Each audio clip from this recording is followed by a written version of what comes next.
దుర్గుణహారిణి దుర్గా అని అంటున్నామంటే అలాంటి దుర్గాదేవి యొక్క ఆశీర్వాదాలు ఎప్పుడు అందుకుంటాము, ఎప్పుడు మనలో ఉండే మహిషాసురు లాంటి అసలీ గుణాలు రాక్షస వధ ఎప్పుడు చేయగలము. అసలు ఈ దసరా ఎలాంటి ఆచారంతో జరుపుకుంటూ వచ్చిందని దసరా యొక్క మహత్యాన్ని ఇప్పుడు మనకి సుధాకే గారు తెలిపిస్తారు.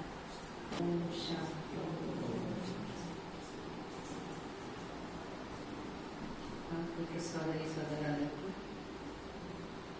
విజయదశమి దసరా శుభాకాంక్షలు.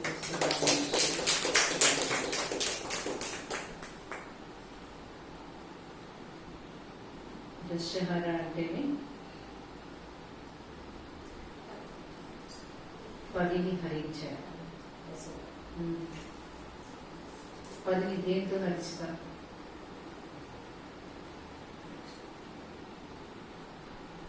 పూర్తి హరించాలంటే దేంతో హరిస్తాం? సత్తోనే హరించాలి.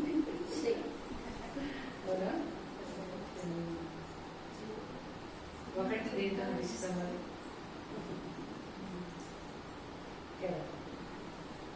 10ని 10తో హరిస్తేనా జీరోస్. అలాగా దశహర అంటే 10 వికారాలు. స్త్రీలో ఉన్న పంచవికారాలు, పురుషుల్లో ఉన్న పంచవికారాలు. ఈ దశ వికారాలు హరించాలంటే మరి దుర్గంధాన్ని పాటుకోవాలంటే చేయాలి. సుగంధంతోనే దుర్గంధం తొలగిపోతాం. అలాగే దుష్ట గుణాన్ని వధించాలంటే దైవీ గుణాలతోనే వధించాలి. ఏది ఏమైనా ఇంకొక దుష్ట గుణం ఉపయోగిస్తామంటే 2 దుష్ట గుణాలు కలిపి ఏమవుతాయి? 2 దెయ్యాలు ప్రవేశించినట్లు అయిపోతుంది. అందులో వాళ్ళు దుష్ట గుణం, మీరు మన దుష్ట గుణం ప్రయోగిస్తే ఇలా కాదనేసి అంటే 2 దెయ్యాలు పని ప్రవేశించి మనిషిని ఎంత అతలాకుతలం చేస్తాయి. అంత పని జరుగుతుంది. అవునా కదా? అందుకు ఆ దుష్ట గుణాన్ని, ఆ దెయ్యాన్ని తొలగించాలంటే ఇక్కడ దైవీ గుణం అవసరం. అలాగే 10 దుష్ట గుణాన్ని జయించాలంటే మరి 10 దైవీ గుణాలకు కూడా అవసరమే. ఏ రకంగా దుష్ట గుణం వచ్చినా ఆ రకమైనటువంటి దైవీ గుణంతోనే దాన్ని మనం వధించగలం. కానీ ఇంకా దేనితో కూడా వధించడానికి లేదు. అందుకే బాబా మనకి దేవతలు అవ్వాలంటే ఏం చేయాలి? దైవీ గుణాలే సాధన చేయాలి. మనలో ఎంతెంత దైవత్వం పెరుగుతూ ఉంటే మనలో ఉన్నటువంటి అసురత్వం అంతగా తొలగిపోతుంది. అసురత్వం ఎంత తొలగిపోతుందో మనకి వర్తమానం యొక్క ప్రతిరూపమే భవిష్యత్తు. ఎలా తయారవుతుంది భవిష్యత్తు? ఇప్పుడు సత్యం ఎలా తయారవుతుంది? వర్తమానం యొక్క ప్రతిరూపమే భవిష్యత్తు. సత్యం ఎలా ఎదగైపోయింది? అవునా? ఎవరు మొదట్లో ఒకరిలో ఒకరి నుంచి అవగడం, వారిని చూసి వారు ఒకరి కళ్ళాలను నేర్చుకొని అయిపోయింది. అలాగా సత్యము కలియుగం. మరి కలియుగం సత్యంగా మారాలన్నా కూడా అందుకు వారు చేయకపోతే ఎందుకు చెయ్యాలి? వారిలో అనుకున్నాయి నాలో తప్పేట్లే, వాడు మనకన్నా ముందు వచ్చారు, మన వాళ్ళేం మారారు, నేనేంత నాకు సరిపోతలే అనుకుంటే సత్యుగం రాదు. ఒక్కరి వల్ల అయిపోతుందా అంటే సత్యుగం రాదు. ఒకరి వల్లే అవుతుంది కదా. మరి బ్రహ్మబాబాలకు ఆలోచించేది నా ఒక్కరి వల్ల ఏమవుతుంది? ఆ రోజు బ్రహ్మబాబా ఆలోచిస్తే మన సంస్థ ఎంతవరకు రాని రాదు. ఏం చెయ్యాలి అనుకునే చేశారు బాబా. అలాగే మనలో కూడా ఎంతెంత నేను చేస్తాను అని ఒక్కరు అలా చేయడం వల్ల ఒకరిని చూసి ఒకరిని చూసి అలాగలా మన యొక్క సంపూర్ణ స్వరూపం తన యొక్క వైబ్రేషన్ ఇతరులని కళాకళ పనిచేస్తూ వారిని చేయాలనిపిస్తుంది, ఇంకొకరు చూసి ఇంకొకరు చేయాలనిపిస్తుంది. అలాగలా ఏమవుతుంది? కలియుగము సత్యుగం కలియుగంగా ఎలా మారిందో కలియుగం కూడా సత్యుగంగా అలాగే మారుతుంది. అంటే ఇప్పుడు మనలో ఈ సంగమ యుగంలో మన ఈ బ్రాహ్మణ జీవనంలో సాటిస్ఫాక్షన్, సంతృప్తి ఎప్పుడు వస్తుంది అంటే మనలో ప్రతి అడుగులో పడి ఎంత మనం అవగుణాన్ని ఈ పదిని హరిస్తూ ఉంటేనా కొన్ని హరించాలి, కొన్ని భరించాలి, కొన్ని వరించాలి, కొన్ని ధరించాలి. అవునా?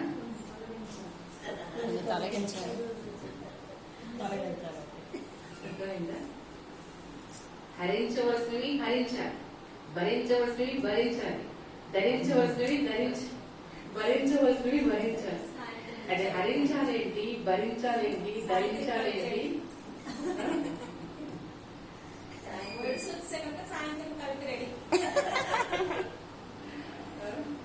అర్థమైందా? ఏంటి హరించాలి చెప్పండి, భరించాలి ఏంటి చెప్పండి.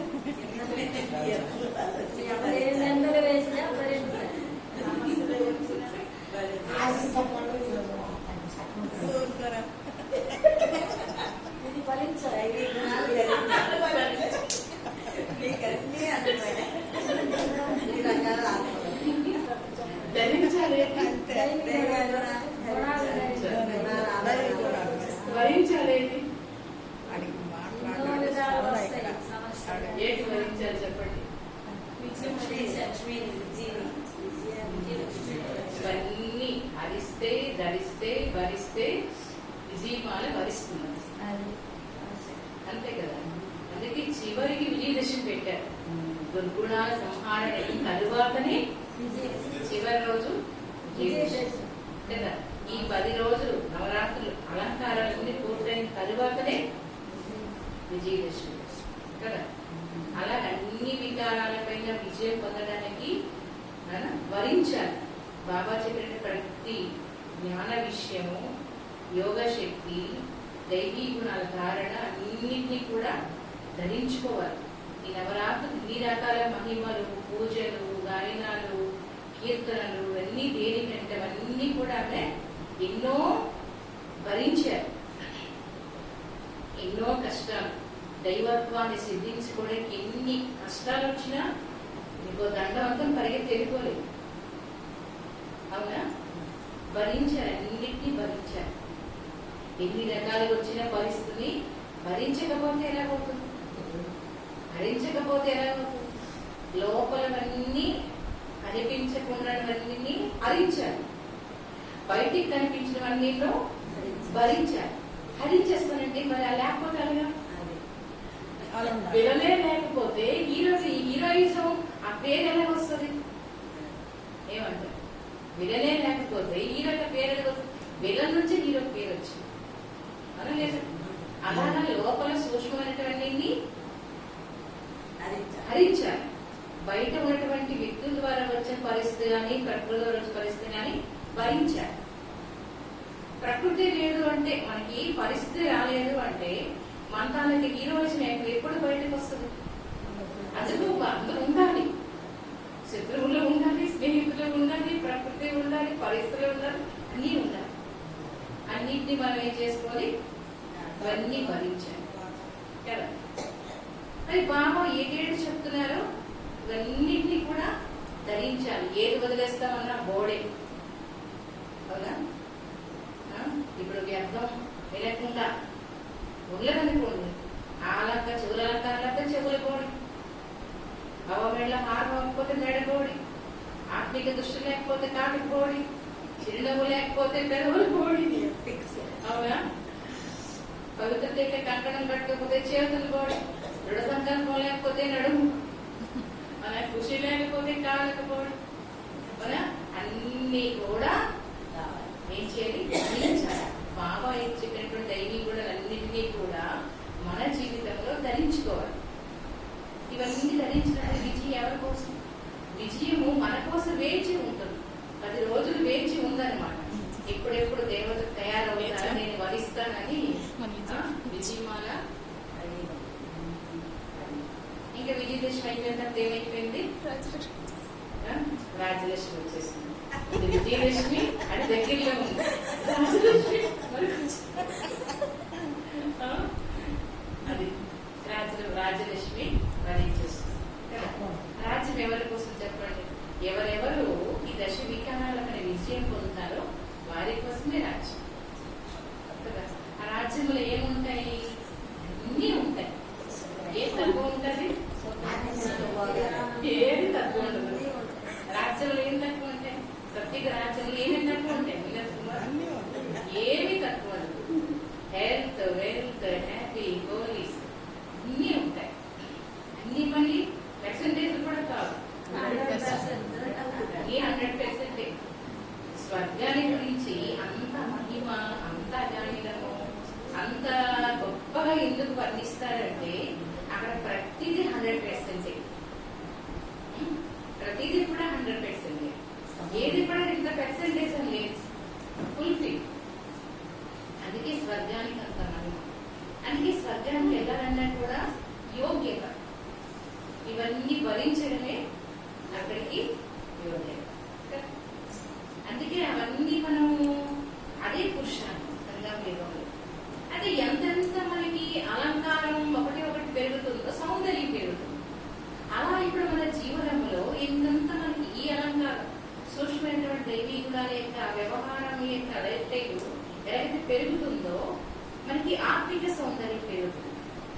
ఎప్పుడు మన జీవితంలో ఆత్మిక సౌందర్యం పెరుగుతుందో, సౌందర్యవంతులను చూడగా నిద్రలేక ఆకర్షణ వస్తుందో, అలా మనకి మన నుంచి అనేక ఆత్మలు భక్తులు తయారవుతారు. ఆకర్షణ పెరిగి భక్తులు తయారవుతారు. మరి భక్తులు తయారైతే కదా ద్వాపర యుగం నుండి పూజలు.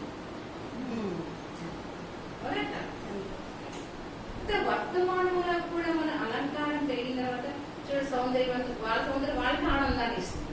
అలాగే ఆత్మిక సౌందర్యం, మన సౌందర్యం మనకే ఇప్పుడు సంఘం యుగంలోని మనకి ఎంతో సంతోషాన్ని, సంతృప్తిని, అలౌకిక ఆనందం, పార్లౌకిక ఆనందం, ఆత్మీయ ఆనందం, ఈశ్వరీయ ఆనందం, ఈ అనేక రకాల ఆనందం కూడా మనకి ఎప్పుడు వస్తుందంటే ఈ ఆత్మ సౌందర్యం పెరిగిన తర్వాతనే వస్తుంది.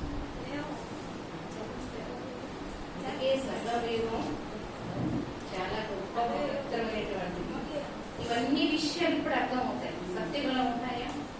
ఈ భాష లేదు, ఈ ప్రాస లేదు, ఆశ లేదు, ఏమీ లేదు సత్యంలో. ఇక్కడ పొందినటువంటి దాన్ని ఇక్కడ రిజర్వేషన్ చేసుకుంటున్నాం, అక్కడికి వెళ్ళి ఎంజాయ్మెంట్ చేసుకున్నాం కదా. రిజర్వేషన్ చేయాలంటే ఏం కావాలి? కొంత డబ్బులు ఏమన్నా టికెట్ ఇవ్వడం, రిజర్వేషన్. అలా మనకి ఇక్కడ ఇవన్నిటిని మనం వెచ్చించాలి, సమయం వెచ్చించాలి. మనది అని ఏదైతే అనుకుంటున్నామో, మనది అనుకున్న దాన్ని ప్రతిదీ కూడా వెచ్చించాలి. సత్యుగ టికెట్ కోసము ఏది మంది అనుకుంటున్నాము? దేహం మంది అనుకుంటున్నాం, సంబంధాలు మనం అనుకుంటున్నాం, సంబంధికి మనవాళ్ళు అనుకుంటున్నాం, ధనం మంది అనుకుంటున్నాం, మనసు మంది అనుకుంటున్నాం, సమయం. ఏవైతే మనది అని ఏదైతే అనుకున్నామో అవన్నీ సంపదలు కూడా వెచ్చించాలి. దేనికోసం వెచ్చించాలి? సత్యుగ టికెట్ కోసం ఈశ్వరీ సేవలో వెచ్చిస్తే అన్నిటికన్నా ముందు పవిత్రత యొక్క టికెట్ ఇవన్నీ వెచ్చించిన తర్వాత మనకి ఏమవుతుంది? టికెట్ మన చేతికి వచ్చేస్తుంది, ప్రయాణం స్టార్ట్ అయిపోతుంది. ఎక్కడికి వెళ్ళాక ఎంజాయ్మెంటే ఎంజాయ్మెంట్. सत्युग देवी देवों का महाराज हो रहा हो जाएगी। हमें खुशी है ना? వెళ్తా మన ఖుషీనా? సంగమేశ్వర బాబాతో ఉన్నామని ఖుషీనా?